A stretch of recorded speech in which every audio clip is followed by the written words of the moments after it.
everything I've done, except my short stint at AMRI, had to do with proteins.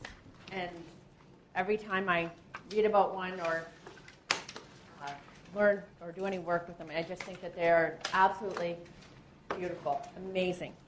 They can provide structural support, catalyze reactions, protect the cell from foreign substances, and most interestingly to me is the new drugs that can be made from them, biotech.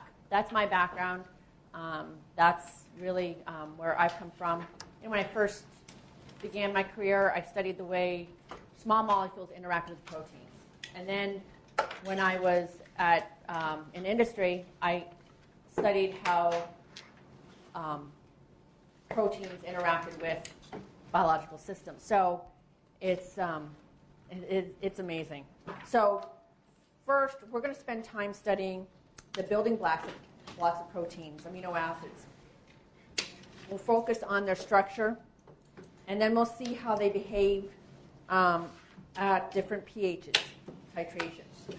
And then we'll talk about, see how they react to form peptides. So again, the function of proteins is wide-ranging. They provide structure in tubulin, the one that I've talked about before, machinery, motor proteins, and they are information holders. They're organized. The information that they hold is in their three-dimensional shape. That's the information. So the computer system of our life is the shape of our proteins. So this is why I don't get worried about artificial intelligence, because they are just zeros and ones. That's the way that computers work. Until computers start to go three-dimensional, where the information is fitting two things together in a certain shape, then I will start worrying that they'll take us over and be like all those movies that we see. Now, we are going to study how they come together and form proteins. But some amino acids can be hormones and neurotransmitters. But their unique shape for proteins is really interesting. It can be very specific or selective or general. I have an example here. Glucokinase is an enzyme that processes glucose, but it can accept glucose, only glucose, as the reactant, the substrate, where another similar protein or enzyme, hexokinase, accepts glucose, galactose, or mannose, 3 different sugars. So you can have those differences between similar proteins. Both enzymes, the hexokinase and glucokinase, catalyze the reactions in the same way, but the difference is one is very selective where the other one is not. So as we saw in Chapter 1, there are 20 naturally occurring amino acids that are linked to make proteins. The order of the amino acids is determined by our DNA, then gives the information to RNA in what process? DNA to RNA is transcription, and then the process by which the 20 amino acids come together, translation, right? Now, once we make that polypeptide or protein, we're going to bend it or fold it into an active three-dimensional shape. So a protein won't do its job unless it has a specific three-dimensional shape. And that's where we have that long rope of amino acids, that long polymer of amino acids folding in a certain way to give that three-dimensional shape. And we're going to study those non-covalent forces, those intermolecular forces that cause the proteins to fold. Now, we can have really large proteins, which are always so hard to work with. Or you can have smaller proteins, which are much easier to work with. The large ones tend to have solubility problems. So when you're working with them on the bench, they don't dissolve. They just are not easy to work with. Dalton's is instead of grams per mole, we use the term Daltons. I don't know why. That's a good research topic. Why do we use Daltons instead of grams per mole for molecular weight and for proteins? Why don't we use barons? I'm joking, some dude's name. I don't know. And all right, so you'll find from textbook to textbook, there's different definitions between a peptide and a protein. For this class, we're going to use number of amino acids. So peptides are short chains of amino acids, and proteins are long chains. So we're going to define, just for this class, you might hear different definitions of 50 amino acids as a cutoff. Below 50, you have a peptide. Above 50, you have a protein. Now, some other textbooks, maybe this one, will define it as 5,000 Daltons. Below 5,000 Daltons, you're a peptide. Above 5,000 Daltons, you're a protein.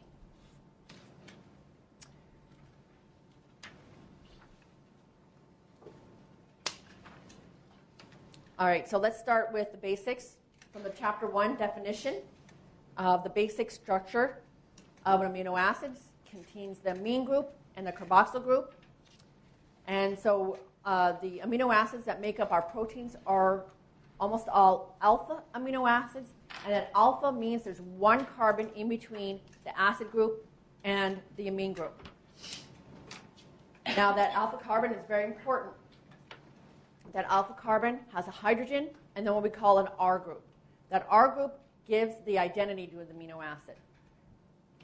For glycine, that R group is going to be hydrogen. So here we can see this is the acid group, this is the amine group, this is the alpha carbon.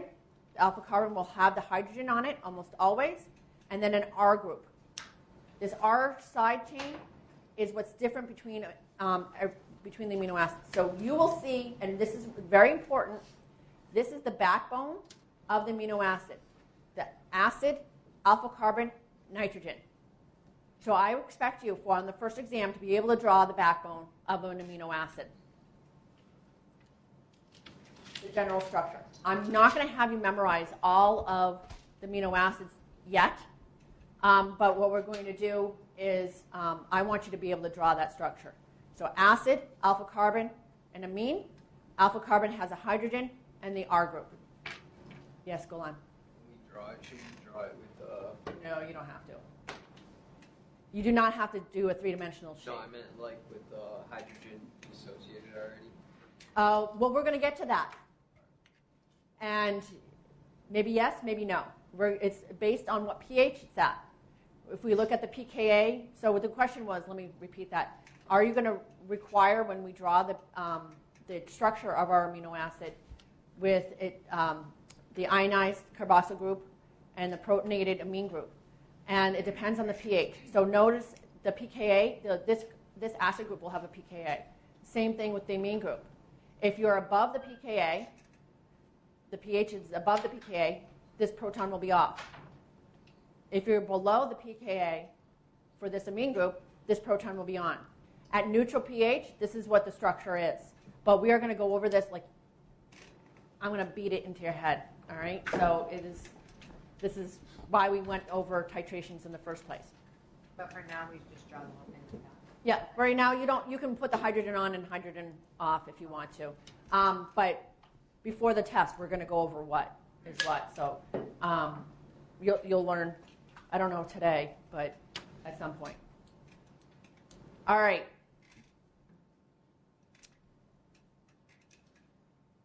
If the alpha carbon has 4 groups, so on that alpha carbon, you have the acid, the amine, the hydrogen, and the R group. There's 4 different groups on a hydrogen, or on a carbon. What does that mean? People that have taken organic chemistry. It's chiral. That means you can have a non-superimposable mirror image. So here we show alanine. Alanine has an R group that's CH3. So here, let's look at this. This is the alpha carbon right here. This is the alpha carbon right here. We have the acid group. So this is one group. We have the amine group right here. Hydrogen, and then the CH3. So on this carbon, we have 4 different groups. That means we have the possibility of having a mirror image that's non-superimposable. What does that mean? A mirror image that's non-superimposable. Your hands are not the same. If you have expensive gloves, not like the gloves that I have, you can only put the right hand glove on your right hand, your left hand glove on your left hand. The gloves that I own don't do that. Okay, I can put. Okay, so I lose them, so I'm not going to spend that much money on a glove. But that means that they're specific, they're mirror images, and non-superimposable. So this sugar, glyceraldehyde, is the same way. Let's take a look at this one. This carbon, and when you draw on the test, you don't need to do wedges and dashes. We're just trying to show you the three-dimensional shape here. Wedges come out at you, dashes go behind. But this carbon has a hydroxyl group, an aldehyde group, CH2OH, and a hydrogen. Those are 4 different groups. Now here we have the mirror image. So stereoisomers, that's the relationship to each other. They're stereoisomers, also called enantiomers. And we'll go over that again. But I want you, if you have a good imagination, pick this up, pick this right-hand one up in your mind, and try to place it on here, to superimpose it. What happens? Can you line everything up? No, what's opposite? Yeah. And how about, can you twist it to make it line up? How about flip this over like a pancake? What if you flip it over like a pancake? What happens? They don't face the right way. Okay, so it's not superimposable. It's because of that tetrahedral shape. So let's see. Say that my middle fingers are the OH, my pointers are the aldehyde, my elbows are the OH, and my thumbs are the hydrogens. I'm going to try to superimposable. So if I'm going to try to match. So, okay, this doesn't match up. And then if I do this, it's not going to, because of that tetrahedral shape, it's not going to line up, right? So that's why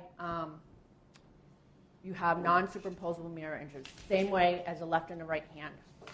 Now, we end up having an L and D designation, and it comes from our sugars.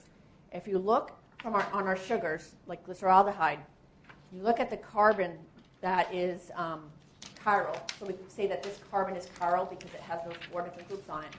It's the origin of having a non-superimposable mirror image.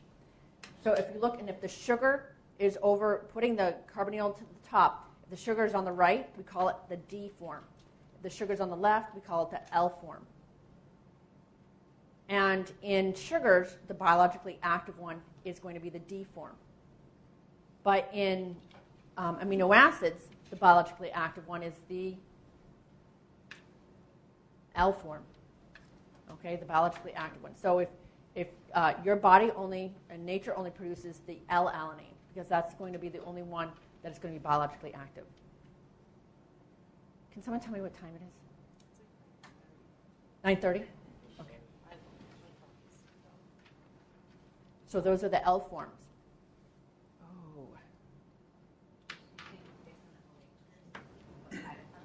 Yes, for the sugars. Now, for our amino acids, you can see that the R group is on the left. I am not going to ask you to identify the amino acids as D or L.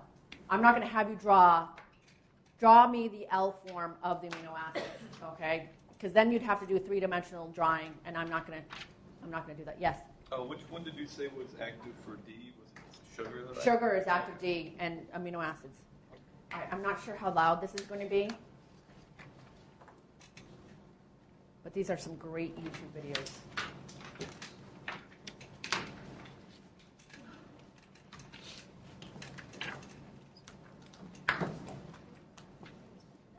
This is what I do in my spare time.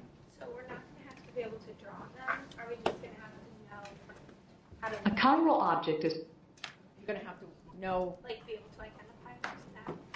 I want you to know from this what it means to have 4 different groups on a carbon, that you have a non-superimposable mirror image, that only one of them is biologically active. Okay? Okay, so let's go to my YouTube. Let's make it big. A chiral object is one that is not superimposable on its mirror image. Your left hand is chiral. It cannot be superimposed on your right hand. Many molecules, including important drugs and natural products, are chiral. This is a ball and stick model of a carbon molecule with 4 different groups attached to the central carbon. For example, the 4 groups could be hydrogen, chlorine, methyl, and carboxylic acid. This molecule is chiral. That is, it is not superimposable on its mirror image.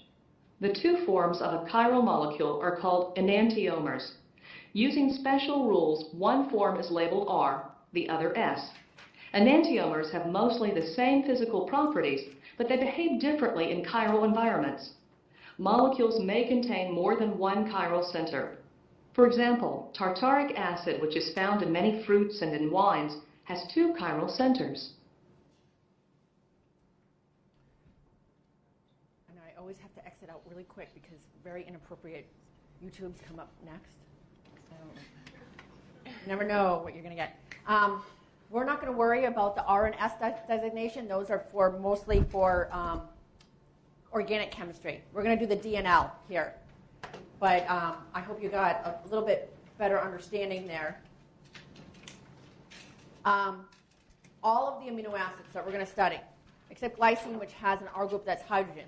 So that means that there's 2 hydrogens on that alpha carbon, are chiral. Now there's the pair. They're called enantiomers. No, that's a spelling. There's an N. Enantiomers. Another thing is optical isomers. It's optical because they change the way that plain polarized light goes through them. That's how they discovered them. There's a lot of ways that we can call them. But we know that only the L form is going to be active for our amino acids. All right, now, because we're lazy and we don't want to draw out the full structure of amino acids, when we do the sequence of amino acids on our proteins, we usually give a 3 or 1 letter code, and you can find them in table 3.1. I just take a look at it to see how it looks. I'm not going to ask you, I'm not going to test you on that, but I think it's good for you to take a look at it. I know when I was in industry and we were working on a certain protein, I'd have above my desk the amino acid sequence. I remember when we would have different generations, I was particularly interested in the changes that they would make to the sequence of the amino acids and why. To make it more soluble, to make it easier for it to get into the blood because you don't want to cross the PI. So there's, we'll talk about that later, but it's really very neat to take a look at why they would do that. So what I do want you to do is be able to take a look at the structure of an amino acid and classify it based on the R group, based on what's giving it the identity, as nonpolar, polar, acidic, or basic. So what we're going to do is go through those 20 and take a look at them. We're going to go through them in these classifications. And the reason why we classify them is because they behave chemically very similarly. So in our nonpolar side chains are these amino acids. We'll talk about them in a second. So I list them here. Let's take a look at these guys. So our neutral nonpolar ones are going to be glycine. That's the smallest one. Alanine is just a methyl group. So again, I'm not going to ask you, give me the structure of alanine. The only one that's fair game now is the structure of glycine. So you can see that the backbone of the amino acid is everything that's not in blue. You have the amine group, the alpha carbon with the hydrogen, and the acid. That's what I mean by backbone. The stuff that's in the blue, that's the R group. Glycine's R group is just hydrogen. So that is fair game. I can ask you, draw the structure of glycine. Then what I can ask you is, I can show you another amino acid or just the R group of it and say, tell me if it's nonpolar, polar, acidic, or basic.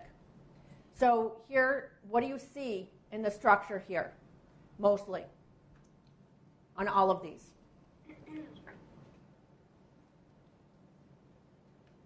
What do we see? Just carbons and hydrogens, right? So if I show you one with just carbons and hydrogens, you're going to say neutral nonpolar. Now there's some exceptions. Tryptophan and phenylalanine, they have what we call an aromatic ring. And this is a benzene ring that you should have taken Gen Chem 2. You should have seen this benzene ring. It's very stable. And so here we have an indole ring, which is the two rings fused together. And this and with a nitrogen here.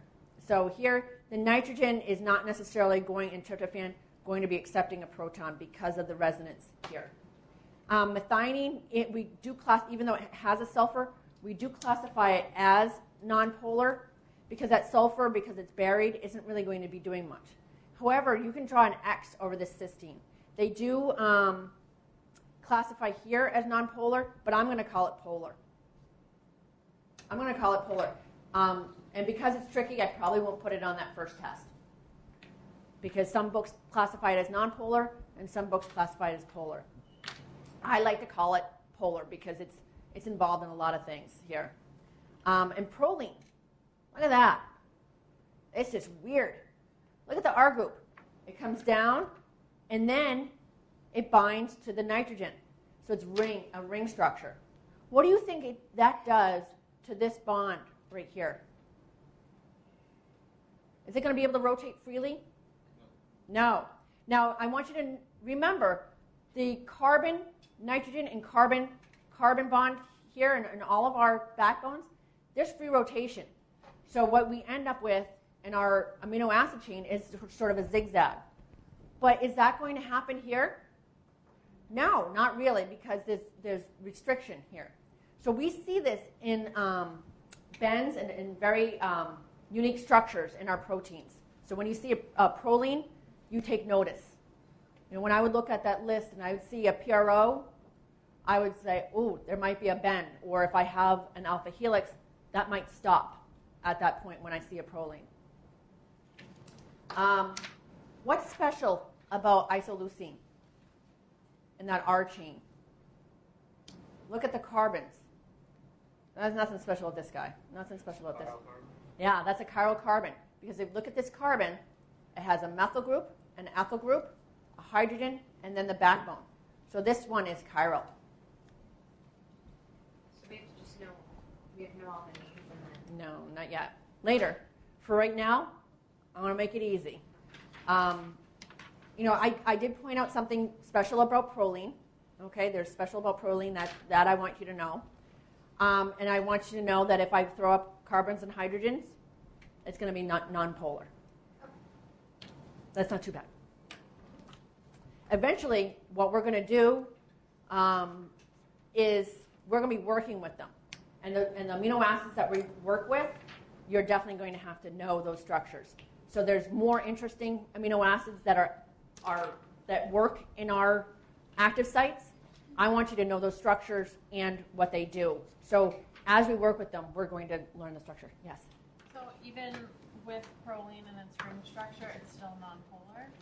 Yeah, it's still nonpolar because there's no carbon. It's only carbons and hydrogen, so it's nonpolar.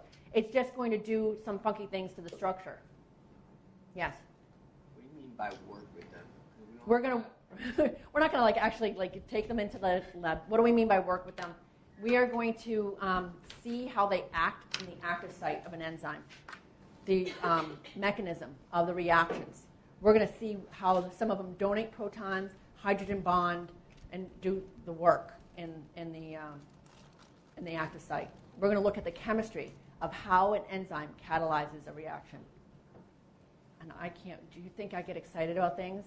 I can barely contain myself when we do that. So just hold on.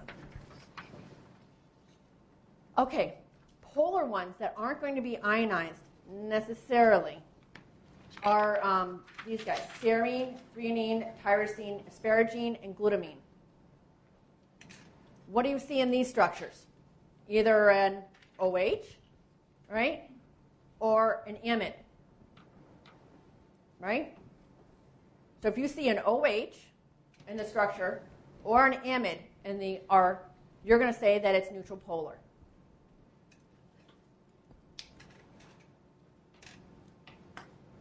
Again, the stuff that's in the blue is going to be the R part of our amino acid. That gives it the identity. So serine is just a CH2OH. We're going to talk about serine, a lot. The other ones we're not going to talk about too much, but we're going to talk about this a lot. So these necessarily, especially the ones with the OH. If you see an OH in it, it's going to be neutral polar. It's not going to be ionized. Acidic side chains are going to have acids, and then the basic ones are going to have nitrogens that are not an amide. Let's take a look at this. Aspartic acid and glutamic acid. Here we say 8 because we've already we've donated the protons, so this is the conjugate base. So I can show it to you, and I want to be clear about this. I can show it to you on the test with either the proton on or the proton off. So either or, you're going to classify this as an acidic side chain. So when you see an acid group, either it's in the ionized form or the protonated form, you're going to say that that's an acidic side chain. If you see nitrogen, as in lysine, arginine, or histidine, when it's not in an amide group, when you don't have the carbonyl next to it, so let me go back to this one. See here we have a nitrogen, but we have a carbonyl next to it. That makes it neutral polar. But here in our basic ones, you don't have that amide, the amide group. It's just the nitrogen groups on these. So in our lysine, especially lysine, we'll see that acting as a base. Arginine and histidine can do that as well. Histidine, actually, we're going to work with in our example of the chemistry at an active site. So remember, a base can accept a proton. Here, I'm showing it in a protonated form, where it has accepted the proton. Again, I can show it to you as the NH2, where it hasn't accepted the proton, or the NH3, where it has. Okay, it just depends on the pH.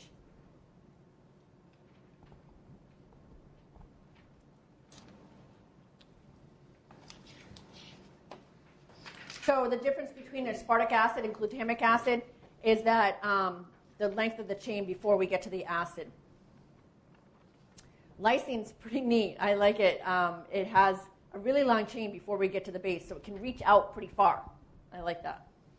Arginine can do that too before we get to the guanidine. This is that guanidine actually group there. And then histidine is very stabilized. When it has that hydrogen on there, that hydrogen ion on there, it's stabilized within the ring. So that's why it acts as a base. Any questions? I think I've made some generalities for you to remember them by. Yes? Is it worth just writing down R groups? Like I know we don't know the structure. Yeah. So again, the question was, is it worth knowing all the R groups? Remember, this class is a 200 level class, and some of you would need this for, MCATs, and some of you just need it because you just want to take it because you're just a cool dude. And so it depends what you want out of this class. If you're taking this for the MCATs or to get into another program, yeah, you should probably start memorizing them. Are we done? Yeah. Are we? Okay. I'm so sad. 49. All right. So yeah, I'm not going to go forward. So we'll start out. Yeah. We'll have a quick. You don't have to do all of it. We're going to finish up chapter 3,